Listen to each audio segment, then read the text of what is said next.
தேன்கூடு வாசகர்களுக்கு அன்பின் வணக்கம். சாண்டில்யன் எழுதிய யவனராணி நாவலின் ஆடியோ வடிவம்.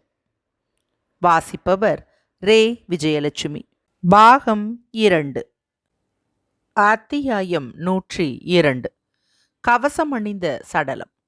இந்திரவிழா மாளிகையில் ராணியின் அறைக்குள்ளே அலறல் கேட்டவுடன் கதவை உடைக்கும்படி டைபீரியஸ் கட்டளையிட்டதும் அதை நிறைவேற்ற காவலர் ஆயத்தம் செய்ய முயன்ற அடுத்த வினாடி அந்த அறை கதவே அதிவேகத்துடன் திறக்கப்பட்டதால் யவனர் கடற்படை தலைவன் கண்ணிமைக்கும் நேரத்தில் அறைக்குள் நுழைந்து அங்கிருந்த அலங்கோலத்தைக் கண்டு சில வினாடிகள் பிரமித்து நின்றான். அங்கிருந்த மஞ்சத்தின் மீது மது பாண்டம் ஒன்று கவிழ்ந்து கிடந்ததன்றி மஞ்சத்தில் சரிந்த மதுவும் மஞ்சத்தின் கால்கள் வழியாக தரையில் ஓடிக்கொண்டிருந்ததையும் 2 மது கிண்ணங்கள் அரை மூலைகளில் வீசி எறியப்பட்டு உருண்டு கிடந்ததையும் கண்ட டைபீரியஸ் கோபத்தின் எல்லையை அடைந்து, "என்ன ராணி இது?" என்று உக்கிரத்துடன் வினவினான்.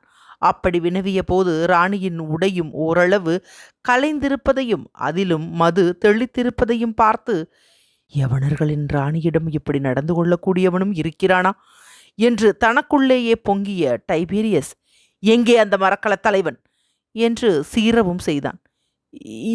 "இங்கே இருக்கிறான்" என்று குழம்பி குழம்பி உதிர்ந்த சொற்கள் வெளி தாழ்வாரத்திலிருந்து வருவதை கேட்ட யவனர் கடற்படை தலைவன் அந்த தாழ்வாரத்தை அணுக ஒரு காலை எடுத்து வைத்து பிறகு விஷக்கடிக்கு உள்ளானவன் போல சரையலன காலை பின்னுக்கு இழுத்து கொண்டதல்லாமல் என்றும் பயத்தை காட்டாத அவன் கண்களிலும் பயம் மிதமிஞ்சி உதயமாகி முகமெங்கும் பரவி கிடந்தது. உள்ளே மட்டுமின்றி வெளித்தாழ்வாரத்திலும் வீசிய அறையின் மங்கலான வெளிச்சத்தில் முகக்கவசம் அணிந்த மரக்கலத் தலைவன் தாழ்வாரத்தின் கைப்பிடிச்சுவரில் ஏறி நின்று தள்ளாடிக் கொண்டிருந்தான். எந்த வினாடியும் அவன் காவிரியில் விழுந்து விடலாம் என்றும் அப்படி விழுந்துவிட்டால் 2 நாள் கழித்து அவன் சடலம் மட்டுமே அகப்படும் என்பதையும் சந்தேகமற உணர்ந்த டைபீரியஸ் ஒரு கணம் என்ன செய்வதென்று தெரியாமல் திணறினான். அந்த குடிகாரனை மெல்ல சமாதானம் சொல்லி இறங்கச் செய்து பிறகு தண்டிப்பதை தவிர வேறு வழியில்லை என்பதை வெகு துரிதமாக தீர்மானித்த டைபீரியஸ், "டேய், கீழே இறங்கு, அங்கே நிற்காதே, அபாயம்" என்று பாதி எச்சரிக்கையும் பாதி கோபமும் தொனித்த குரலில் கூறினான். இதை கேட்ட பிறகு கைப்பிடி சுவரின் மேல் ஆடிக்கொண்டிருந்த இளஞ்செழியின் ஆட்டம் இன்னும் சற்று அதிகமாகியது. பதிலும் பெரும் குமுறலுடன் வெளிவந்தது. "இது என் மரக்கலம், இதோ ஆடுது பார் காற்றில். இங்கு நான் தான் தலைவன்." தட்டு தடுமாறி உளறினான் அவன். "நீ தலைவன்தான், ஆனால் அது மரக்கலம் அல்ல, சுவர்" என்று டைபீரியஸ் கூறினான். "பொய், சுவர் ஆடுமா?" "சுவர் ஆடவில்லை, நீதான் ஆடுகிறாய்." "அதுவும் பொய்." இறங்கு." இம்முறை உக்கிரமாக வெளிவந்தது டைபீரியஸின் கட்டளை. அந்த குடிகாரன் ஆட்டத்தை காண டைபீரியஸுக்கே பெரும் வெறுப்பாய் இருந்ததால் அந்த வெறுப்பை குரலிலும் காட்டினான். இதை கேட்டதும் ஒரு முறை குனிந்து அறையை பார்த்த படைத்தலைவன், "நீ யார்?" என்று டைபீரியஸை கேட்டான். "டைபீரியஸ்" என்று பதில் கூறினான் டைபீரியஸ். "இல்லை, அதுவும் போய், எங்கள் தலைவரை நான் அறிவேன்" என்று மறுபடியும் குளறினான் படைத்தலைவன். எத்தனையோ திக்பிரமை அளிக்கும் சந்தர்ப்பங்களையும் சமாளிக்கும் சாமர்த்தியம் வாய்ந்த டைபீரியஸுக்கு அந்த நிலையை எப்படி சமாளிப்பது என்று தெரியாததால் அவன் ராணியை பார்த்தான். ராணியின் முகத்தில் பயத்தின் சாயை பெரிதாக படர்ந்து கிடந்ததல்லாமல் அவள் நீலமணி கண்களில் அந்த பயம் பெரிதும் பொங்கி வழிந்து கொண்டும் இருந்தது. "அந்த குடிகாரரை இந்த பக்கம் இழுங்கள்" என்று ராணி உதடுகள் துடிதுடித்துச் சொன்னாள். "அந்த வழிதானே எனக்கும் தெரியவில்லை" என்று பதில் சொன்ன டைபீரியஸின் குரலில் குழப்பம் பெரிதும் இருந்தது. முகக்கவசம் அணிந்த வீரனை பார்க்க வேண்டுமென்றும் அந்த கவசத்தை நீக்கி அவன் யார் என்பதை அறிய வேண்டுமென்றும் சில நாட்களாகவே ஆசைப்பட்டு கொண்டிருந்த டைபீரியஸ் முகக்கவசம் அணிந்த வீரனை தான் முதலாக இந்த நிலையில் சந்திக்க நேரிடுமென்று லவலேசமும் நினைக்கவில்லையாகையால் கை கெட்டியது வாய்க்கு எட்டாது போலிருக்கிறதே என்று நினைத்து பெரிதும் சங்கடப்பட்டான். ஆகவே மீண்டும் பரிதாபத்துடன் அவனை அழைத்தான். இம்முறை வார்த்தைகளை மரியாதையுடன் பேசினான். "மரக்கலத் தலைவரே, கைப்பிடியிலிருந்து இறங்கிவிடுங்கள். அது அபாயமான இடம். கீழே காவிரியின் சுழல்கள் இருக்கின்றன" என்று கூறிய டைபீரியஸ் அவனை எதிர்கொள்ளும் நோக்கத்துடன் 2 அடி முன்னாடியும் எடுத்து வைத்தான். பதிலுக்கு படைத்தலைவன் பெரிதாக நகைத்தான். அபாயம், அபாயம். யாருக்கு அபாயம்? எனக்கா? தண்ணீரில் இருந்தா? மீன்குட்டிக்கு தண்ணீரில் அபாயம் என்று சொல்லிவிட்டு இடி இடி என்றும் நகைத்த படைத்தலைவன் புயலில் ஆடும் பாய்மரம் போல பெரிதாக ஆடினான். டேய் டேய், வேண்டாம், இறங்கிவிடு என்று பயத்தின் மிகுதியால் மரியாதையை கைவிட்டு கூறினான் டைபீரியஸ். வேண்டாம் வேண்டாம், இறங்கி விடுங்கள் என்று அழாகுறையாக வேண்டினாள் ராணி. அவர்கள் இருவர் முகத்திலும் பெரும் பயமும் கவலையும் தாண்டவமாடின. ஆனால் அடுத்த வினாடி அவர்கள் பயந்தது நடந்தே விட்டது. சரையல் என்று கால்கள் அகன்றதால் படைத்தலைவன் உடல் மல்லாந்த வண்ணம் அப்புறத்தில் இருந்த கார் இருளில் மறைந்தது. டைபீரியஸும் ராணியும் கைப்பிடிச் சுவரை நோக்கி ஓடினார்கள். அவர்கள் சுவரை அணுகும் முன்பே படைத்தலைவன் உடல் காவிரி நீரை தொட்டுவிட்டதை உணர்ந்த சடேர் என்ற சத்தம் அறையை நோக்கி எதிரொலி செய்யவே ராணி பயத்தால் மூச்சை இழுத்து பிடித்து கொண்டு சுவரை அணுகாமல் சற்று எட்டவே ஸ்தம்பித்து நின்றுவிட்டாள். டைபீரியஸ் மட்டும், டேய், யாரங்கே, பந்தங்களை கொண்டு வா என்று கட்டளை கூச்சலை விடுத்து கொண்டே கைப்பிடி சுவரை அடைந்தான். வெகு சீக்கிரம் பந்தங்கள் கொண்டு வரப்பட்டு காவிரி நீரின் மீது வீசப்பட்டன. அப்படி வீசப்பட்டாலும் மாளிகை இருந்த உயரத்தின் காரணமாக நீர்மட்டம் தெரியாததால் பெரும் கயிறுகளை பந்தங்களின் அடிக்கட்டைகளில் கட்டி சின்னஞ்சிறு ஊஞ்சல்களைப் போல பந்தங்களை வீரர்கள் அடிமட்டத்துக்கு இறக்கினார்கள். அப்படி இறக்கப்பட்ட பந்தங்களை விசிறியை ஆட்டி ஆட்டி காவிரி சோள்களை ஆராய்ந்தான் டைபீரியஸ். பந்தங்களின் வெளிச்சத்தில் காவிரி நீர் பயங்கரமாக சுழன்று சுழன்று ஓடியது. நீண்ட நேர ஆராய்ச்சிக்கு பின்பும் ஏதும் தெரியாததால் காவிரியின் சுங்கச்சாவடி ஓரங்களிலும் சங்கமத்துறை பகுதியிலும் சடலத்தை தேடுமாறு வீரர்களுக்கு கட்டளையிட்ட டைபீரியஸ் துயரம் தோய்ந்த உள்ளத்துடன் அறைக்குள் வந்தான். ராணியும் அவனை பின்பற்றி வந்து மஞ்சத்தில் தலையை தொங்க போட்டுக்கொண்டு உட்கார்ந்து கொண்டாள்.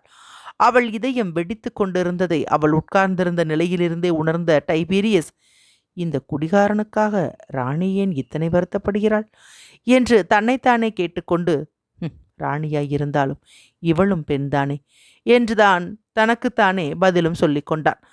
சில நிமிடங்கள் அவள் சிந்தையின் இடையே புகாமல் மௌனமாகவே நின்றிருந்த டைபீரியஸ் பிறகு மெல்ல கேட்டான், இவன் யார் ராணி என்று. ராணி சீக்கிரம் பதில் சொல்லவில்லை. பதில் சொன்னபோது அவள் குரல் தழுதழுத்தது. மரக்கலத் தலைவன் என்றாள் அவள். அது தெரியும் ராணி, அவன் யார், எந்த ஊர், பெயர் என்ன, இது எதுவுமே தெரியாதா உங்களுக்கு என்று மீண்டும் வினவினான் டைபீரியஸ். தெரியாது, தயங்கி வந்தது ராணியின் பதில். தெரியாமலா அவனை சந்திக்க அந்த குடிகாரர்கள் மாளிகைக்கு போயிருந்தீர்கள் என்று வினவிய டைபீரியஸின் குரலில் சற்று கடுமை இருந்தது. ராணி அவனுக்கு பதிலேதும் சொல்லவில்லை. எழுந்து அரை மூலைக்கு நடந்து சென்று அங்கிருந்து தந்த பேழையில் இருந்த ஓர் ஓலையை கொண்டு வந்து டைபீரியஸிடம் கொடுத்தாள். ஓலையை பிரித்து படித்த டைபீரியஸ் மேலும் குழம்பவே செய்தான். ராணிக்கு வணக்கம். இன்றிரவு நள்ளிரவுக்கு என்னை மறுவூர் பாக்கத்துக்கும் பட்டினப்பாக்கத்துக்கும் இடையே இருக்கும் தனி மாளிகையில் சந்திக்கவும். விஷயம் முக்கியம். தங்கள் சகோதரர் தங்களுக்கு தனி செய்தி சொல்லி அனுப்பியிருக்கிறார். யவனர் மரக்கலத் தலைவன் என்று ஓலையில் பொறித்திருந்ததை 2-3 முறை படித்த டைபீரியஸ் ராணியை மிகுந்த உஷ்ணத்துடன் பார்த்து, நான் அறியக்கூடாத அப்பேற்பட்ட என்ன ரகசியத்தை உங்கள் சகோதரர் கூறினார் என்று கேட்டான். ஏதும் கூறவில்லை என்றாள் ராணி மஞ்சத்தில் உட்காராமலேயே டைபீரியஸை பார்த்து. பின் எதற்காக அந்த குடிகாரர் மாளிகைக்கு போனீர்கள்? அது குடிகாரர் மாளிகை என்று எனக்கு தெரியாது. ராணிகள் இரவில் தனிமையில் போவது சம்பிரதாயமா, முறையா? இரண்டும் இல்லை. அவசியம் சம்பிரதாயங்களை உடைக்கிறது. அது கிடக்கட்டும். அவன் என்ன ரகசியத்தை சொன்னான்? எதையும் சொல்லவில்லை. எதற்காக அழைத்தான்? ரகசியம் சொல்லுவதற்குத்தான். உங்கள் பேச்சு எனக்கு பெரும் புதிராயிருக்கிறது ராணி. புகாருக்கு நாம் வந்த பிறகு எல்லாமே புதிராகத்தான் இருக்கிறது டைபீரியஸ் என்ற ராணி. எதற்கும் நடந்ததை சொல்கிறேன், கேட்டுக்கொள். இந்த மரக்கலத் தலைவன் என் சகோதரனுக்கு அந்தரங்கமானவன் என்பதை அலிமா உனக்கும் சொல்லியிருக்கிறாள், எனக்கும் சொல்லியிருக்கிறாள். ஆகவே அவனிடமிருந்து செய்தி வந்ததும் அதுவும் சகோதரன் சம்பந்தமான ரகசியம் என்றதும் சென்றேன். ஆனால் அந்த மாளிகையை கண்டதும் வெகுண்டேன். அந்த மரக்கலத் தலைவன் நிலையை கண்டதும் மிக மிக வெகுண்டேன். அந்த மாளிகைக்கு என்னை அழைக்க அவனுக்கு அத்தனை துணிவு வந்தது எப்படி என்று வினவினேன். என் கடற்படை தலைவருக்கு முன்னால் சொல்லக்கூடாத அத்தனை பெரிய ரகசியம் என்ன என்று சீறினேன். என் சீற்றத்தைக் கண்டு அவன் நடுங்கினான். அவன் குடித்திருந்த சமயத்திலும் மன்னிப்பு கேட்டுக்கொண்டான். இந்திர விழா மாளிகையில் டைபீரியஸுக்கு முன்பாகவே பேசுவதில் தனக்கு ஆட்சேபனை இல்லை என்று சொல்லி என்னுடன் இங்கு வந்தான். இங்கு வந்த பிறகு உன்னை அழைக்க வீரர்களை ஏவினான். நீ வர தாமதமானதால் மீண்டும் மது கொண்டு வரச் சொல்லி தலைகால் புரியாமல் குடித்தான். என் மீது மதுவை கொட்டினான். குடிகாரச் சிரிப்பு சிரித்தான். கதவை திறக்க ஓடி வந்தேன். அதற்குள் வெளித்தாழ்வார கைப்பிடிச்சுவரை நோக்கி போனான். அவனை தடுக்க வீரர்களை அழைக்கவே கதவை திறந்தேன். அதற்குள் அவன் சுவர் மீது ஏறி ஆட ஆரம்பித்து விட்டான். இதற்கு பிறகு ராணி ஏதும் சொல்ல முடியாமல் திணறி சற்று நிதானித்தாள். டைபீரியஸ் எந்த நிதானத்துக்கும் வரவில்லை. யவனர் இளவரசன் மரக்களத் தலைவன் திறமையை பற்றி பெரிதும் சிலாகித்து எழுதியிருந்தான். ஆகையால் அவன் இறந்தால் பெரும் நஷ்டமாயிற்றே என்று நினைத்து மனம் புழுங்கினான். தமிழகத்தில் போர் மூள அதிக நாள் இல்லை என்பது டைபீரியஸுக்கு தெரியும். அப்படி போர் மூண்டால் காவிரி பகுதியில் புகாரை காக்க அந்த யவனர் போர்க்களங்கள் பெரிதும் பயன்படும் என்பதை அவன் சந்தேகமற உணர்ந்திருந்தான். போர்க்களங்களை இயக்கும் மர்மங்களை நன்றாக உணர்ந்திருந்த யவனர் கடற்படை தலைவன் அத்தகைய திறமையுள்ள ஒரு மரக்களத் தலைவனை இழந்துவிட்டது பற்றி பெரிதும் வருந்தினான். இருப்பினும் தன் சீடப்பின் அலிமாவை கொண்டு மரக்களங்களை இயக்கலாம் என்பதால் ஓரளவு சாந்தியும் அடைந்தான். அவன் இப்படி யோசனையில் இருக்கையிலேயே கருக்கள் நீங்கி பொழுது மெல்ல மெல்ல புலரத் தொடங்கியது. அதற்கு மேல் ராணியிடம் தான் பேச வேண்டியது ஏதுமில்லை என்பதை புரிந்து கொண்ட டைபீரியஸ், ராணி, இனி நாம் செய்ய வேண்டியதெல்லாம் இந்த குடிகாரன் பிணத்தை தேட வேண்டியதுதான். பிணம் கிடைத்த பின்பு தெரிவிக்கிறேன். இவனது மது இழந்த செய்கையால் புகாரில் யவனர் பெரும் நஷ்டமடைந்திருக்கிறார்கள். தமிழகத்தில் பெரும் போர் மூளை இருக்கும் சமயத்தில் ஒரு சிறந்த மரக்களத் தலைவனை நான் இழக்க தயாராயில்லை. ஆனால் விதியின் செயலுக்கு நாம் என்ன செய்ய முடியும்? அறையை சுத்தம் செய்ய சொல்லி உறங்குங்கள். நீங்கள் கண் விழித்ததும் சொல்லி அனுப்புங்கள் என்று முடிவாக கூறிய டைபீரியஸ் அந்த அறையை விட்டு அகன்றான். அறையை விட்டு சென்றதும் மற்ற பல காவலர்களுக்கு முகக்கவசம் அணிந்தவன் சடலத்தை தேடி கொணரும்படி கட்டளையிட்டதன்றி படகில் சில யவனர்களை அனுப்பி தன் உத்தரவின்றி மரக்கலங்களை எங்கும் நகரக்கூடாதென்று அலிமாவுக்கு சொல்லும்படியும் உத்தரவிட்டான். உத்தரவுகள் மின்னல் வேகத்தில் நிறைவேற்றப்பட்டாலும் ஆதவன் உதித்து நீண்ட நேரத்திற்கு பின்பும் டைபீரியஸின் இதயத்தில் கவலை தோய்ந்து நின்றது. ஏதோ விவரிக்க இயலாத சந்தேகம் அவன் இதயத்தை வளைத்து கொண்டிருந்தது. திரும்ப திரும்ப அவன் மனம் அந்த முகக்கவசம் அணிந்த குடிகாரனையே வட்டமிட்டு கொண்டிருந்தது. காவிரியில் சடலத்தை தேட யவனர்களால் மட்டும் முடியாதாகையால் வலைகளை போட்டு ஆங்காங்கு அரித்து பார்க்கும்படி பரதவர்களையும் ஏவியிருந்தான் டைபீரியஸ். தன் உத்தரவு சரிவர நிறைவேற்றப்படுகிறதா என்பதை கவனிக்க இருமுறை டைபீரியஸ் நேரடியாக தானே சங்கமத்துறைக்கு போனான். ஏராளமான பரதவர் காவிரியின் பகுதிகளில் வலைவீசி மரக்களத் தலைவன் சடலத்தை தேடிக்கொண்டிருந்தார்கள். சிறிது நேரம் காவிரியில் இருந்த பரதவர் படகுகளையும் தூரத்தே கடலில் ஆடிக்கொண்டிருந்த மரக்களங்களையும் பார்த்து கொண்டு நின்றிருந்துவிட்டு மீண்டும் மாளிகைக்கு வந்து சேர்ந்த டைபீரியஸ் அந்த நாள் முழுவதும் அந்த சடலத்தை எதிர்பார்த்தே தன் அறையில் உட்கார்ந்திருந்தான். ராணியையும் டைபீரியஸ் இருமுறை அவள் அறைக்கு சென்று சந்தித்தான். சந்தித்த இரு சமயத்திலும் அவள் வெறும் உயிரற்ற சிலையாகிவிட்டதை உணர்ந்தான். ராணி அவனை வெறித்து பார்த்து, சடலம் கிடைத்ததா என்று மட்டும் கேட்டாள். அவள் உணர்ச்சிகள் அடியோடு மறத்துவிட்டதை குரல் வறண்டு கிடந்ததிலிருந்தே டைபீரியஸ் அறிந்து கொண்டான். அவள் போக்கு அவனுக்கு சிறிதும் ஆச்சரியத்தை அளிக்கவில்லை. அவள் சகோதரனின் அந்தரங்க வீரனொருவன் மாண்டுவிட்டதில் அவள் மனம் நொந்து போயிருந்தது அவனுக்கு வியப்பாகவே இல்லை. ஆகவே இருமுறையும் சடலம் கிடைக்கவில்லை என்பதை உணர்த்திவிட்டு திரும்பினான். அன்று மாலை வரை செய்தி ஏதும் வராததால் பெரிதும் குழம்பி கிடந்தான் டைபீரியஸ். விளக்கு வைத்து அரை ஜாமம் கழித்துதான் சடலம் கிடைத்து விட்டதாக டைபீரியஸுக்கு தகவல் கிடைத்தது. சீக்கிரம் அதை தன் அறைக்கு கொண்டு வந்து தரையில் கிடத்துமாறு பணித்தான்.